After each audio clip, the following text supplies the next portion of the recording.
Tripura BJP President and Rajya Sabha MP Rajiv Bhattacharjee on Friday alleged that the Enforcement Directorate's charge sheet against Congress leaders Sonia Gandhi and Rahul Gandhi in the National Herald case has exposed the moral turpitude within the Congress party.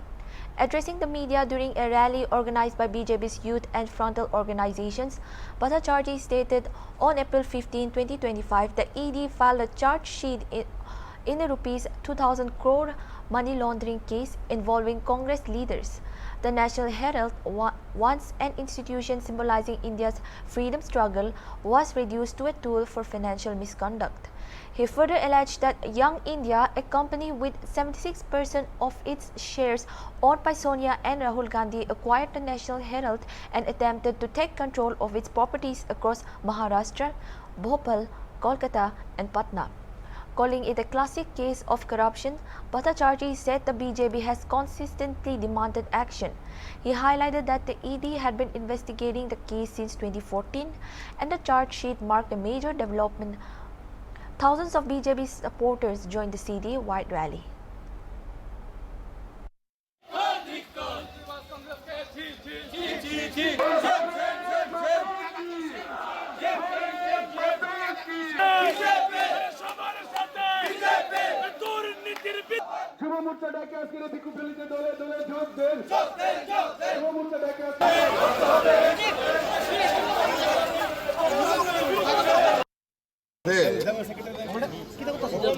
আমাদের ভারতবর্ষের সবচেয়ে বড় ঘোটালা enforcement directorate একটা chargesheet দাখিল করেছে প্রায় ২,০০০ কোটি টাকার উপর মানি মামলায় ইডি চার্জশিট দাখিল করেছে। সেখানে রাহুল গান্ধী, সোনিয়া গান্ধী তাদেরকে মেইন একিউজড করে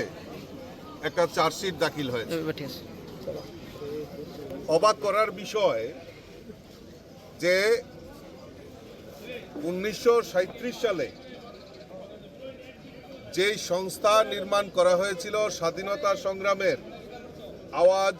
ঘরে ঘরে পৌঁছে দেওয়ার জন্য, সেই সংস্থাকে হাতিয়ার করে এই সোনিয়া গান্ধী, রাহুল গান্ধীরা ২০১০ সাল থেকে এই ন্যাশনাল হেরাল্ড যে সম্পত্তি, তার যে সম্পত্তি, যেটা একটা অবাণিজ্যিক সংস্থা হিসেবে গঠিত হয়েছিল, সেই সংস্থার কলকাতা, ভোপাল, পাটনা, মহারাষ্ট্রে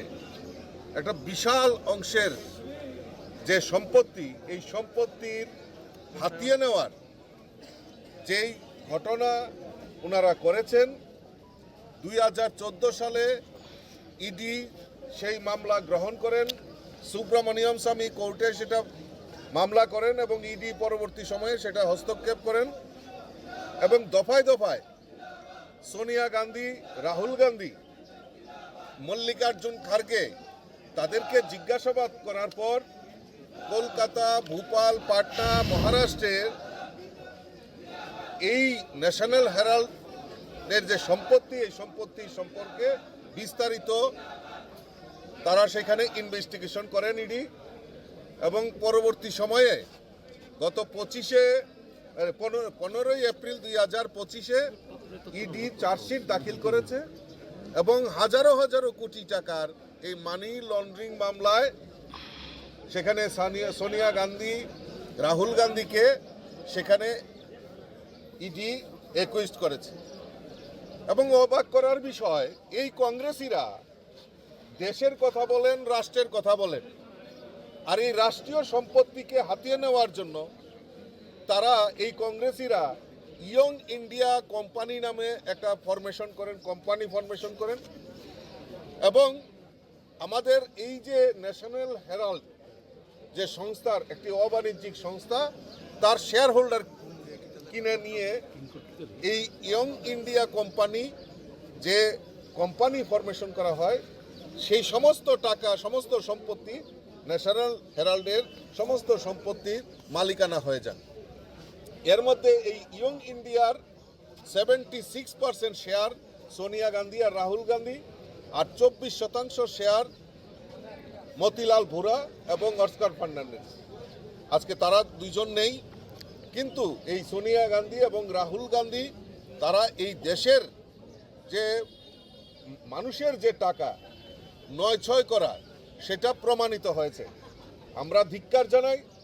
আমরা সমস্ত ভারতবর্ষে এই কংগ্রেসীদের যে নৈতিক অধঃপতন, এই যে চরিত্র,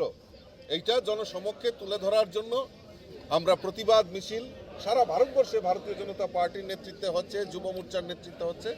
আজকে আমরা আগরতলা শহরেও আমাদের ভারতীয় জনতা পার্টির ত্রিপুরা প্রদেশের যুব মোর্চার সিদ্ধান্ত নিয়েছে তার জন্য একটা প্রতিবাদ মিছিল, এবং এই দেশের সম্পদকে কিভাবে কংগ্রেসীরা নষ্ট করেছে, কিভাবে তাদের ব্যক্তিগত সম্পত্তিতে রূপায়িত করেছে তার জনসমক্ষে তুলে ধরার জন্যই আমরা আজকে